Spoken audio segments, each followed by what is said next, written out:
ಬೆಂಗಳೂರಿನಲ್ಲಿ ಇವತ್ತಿನಿಂದ air show ದರ್ಬಾರ್ ಶುರುವಾಗಲಿದೆ. ಯಲಹಂಕ ವಾಯುನೆಲೆಯಲ್ಲಿ ನಡೀತಾ ಇರುವಂತಹ ಐತಿಹಾಸಿಕ ಏರೋ ಇಂಡಿಯಾ 2017 ಆರಂಭವಾಗಿದೆ. ಉಕ್ಕಿನ ಹಕ್ಕಿಗಳ ಹಾರಾಟದ ವೀಕ್ಷಣೆಗೆ ಇಡೀ ಬೆಂಗಳೂರು ಸಜ್ಜುಗೊಂಡಿದೆ. ಇವತ್ತಿನಿಂದ ಆರಂಭವಾಗಿರುವ ಏರ್ ಶೋ ಏಷ್ಯಾದಲ್ಲೇ ಅತಿ ದೊಡ್ಡ ಏರ್ ಶೋದಲ್ಲಿ ನಾನಾ ಬಗೆಯ ಹೊಸ ವಿನ್ಯಾಸದ ಉಕ್ಕಿನ ಹಕ್ಕಿಗಳು ಬಾನಂಗಳದಲ್ಲಿ ಹಾರಾಟ ನಡೆಸಲಿವೆ. ಈ ಸೊಬಗು ವೀಕ್ಷಿಸಲು ಸಾವಿರಾರು ಜನರು ಆಗಮಿಸ್ತಾ ಇದ್ದಾರೆ.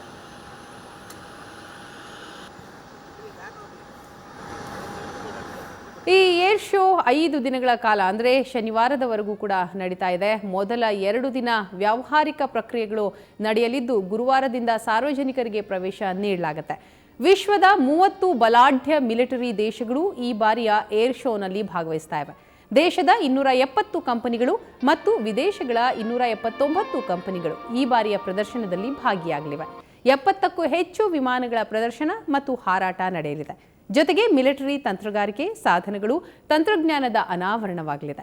ಮೇಕ್ ಇನ್ ಇಂಡಿಯಾ ಯೋಜನೆಗೆ ಪೂರಕವಾಗುವಂತೆ ರಕ್ಷಣಾ ಕ್ಷೇತ್ರದಲ್ಲಿ ದೇಶದಲ್ಲಿ ಯುದ್ಧ ವಿಮಾನಗಳ ತಯಾರಿಗೆ ಈ ಏರ್ ಶೋ ಸಹಕಾರಿಯಾಗಲಿದೆ.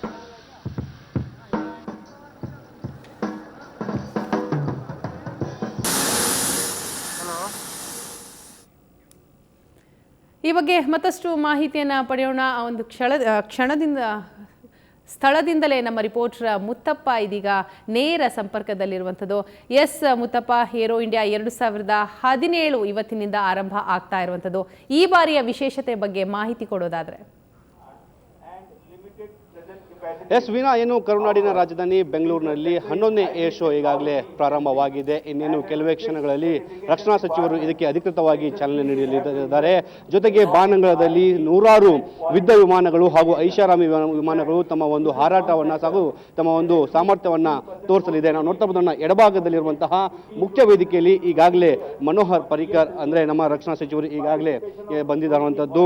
ಏನು ಯಲಹಂಕದಲ್ಲಿರುವಂತಹ ವಾಯುನೆಲೆಗೆ ಈಗಾಗಲೇ ಬಂದಿದ್ದಾರೆ. ಇಲ್ಲಿಂದ ಈಗಾಗಲೇ ಅಧಿಕೃತವಾಗಿ ನೀಡಿದ ನಂತರ 70ಕ್ಕೂ ಹೆಚ್ಚು ವಿಮಾನಗಳು ತಮ್ಮ ಒಂದು ಸಾಮರ್ಥ್ಯವನ್ನು ತೋರಿಸಲಿದೆ. ಈಗಾಗಲೇ ಪ್ರಪಂಚದ 30 ದೇಶ ವಿದೇಶಗಳಿಂದ ಸಾಕಷ್ಟು ಜನ ಗಣ್ಯರು ಈಗಾಗಲೇ ಬಂದಿರುವಂಥದ್ದು. ಜೊತೆಗೆ ಏನು ಸಾಕಷ್ಟು ಕಂಪನಿಗಳು, ಏನು 750ಕ್ಕೂ ಹೆಚ್ಚು ಕಂಪನಿಗಳು ಈಗಾಗಲೇ ತಮ್ಮ ಒಂದು ವಸ್ತು ಪ್ರದರ್ಶನ ಜೊತೆಗೆ ಮಾರಾಟಗಳು ಕೂಡ ಈಗಾಗಲೇ ಸಜ್ಜಾಗಿ ನಿಂತಿರುವಂಥದ್ದು. ಈ ಒಂದು ಅಧಿಕೃತವಾದಂತಹ ಕಾರ್ಯಕ್ರಮ ನಡೆದ ನಂತರ ಈ ಒಂದು ಎಲ್ಲ ಕಾರ್ಯಕ್ರಮಗಳಿಗೆ ಚಾಲನೆ ಸಿಗಲಿದೆ. ಇನ್ನು ಈ ಬಾರಿಯ ವಿಶೇಷ ಅಂದರೆ ಅದು ಫ್ರಾನ್ಸ್ನ ಏನು ರಾಫೇಲ್ ವಿಮಾನ ಜೊತೆಗೆ ನಮ್ಮ HAL ತಯಾರಾದಂತಹ ತೇಜಸ್ ವಿಮಾನ ತಮ್ಮ ಒಂದು ಸಾಮರ್ಥ್ಯವನ್ನು ಈಗಾಗಲೇ ಬಾನಂಗಳಲ್ಲಿ ತೋರಿಸೋಕೆ ರೆಡಿಯಾಗಿರುವಂಥದ್ದು. ಜೊತೆಗೆ ಅಮೆರಿಕಾದ F-16 ವಿಮಾನ ಕೂಡ ಈ ಬಾರಿಯ ಸಾಕಷ್ಟು ವಿಶೇಷವನ್ನು ಹೊಂದಿರುವಂಥದ್ದು. ಜೊತೆಗೆ ಅದರಲ್ಲಿ ಎಲ್ಲ ವಿಶೇಷ ಅಂದರೆ ಈ ಬಾರಿ ಮೊದಲ ಬಾರಿಗೆ ಚೀನಾದ 5 ಅಧಿಕಾರಿಗಳು ಈ ಒಂದು ಯೋಶದಲ್ಲಿ ಭಾಗಿಯಾಗಿರುವಂಥದ್ದು. ಜೊತೆಗೆ ಅವರ ಒಂದು ಯುದ್ಧ ವಿಮಾನವನ್ನು ಕೂಡ ಈ ಒಂದು ಪ್ರದರ್ಶನದಲ್ಲಿ ಪಾಲ್ಗೊಳ್ಳುತ್ತಿದ್ದಾರೆ.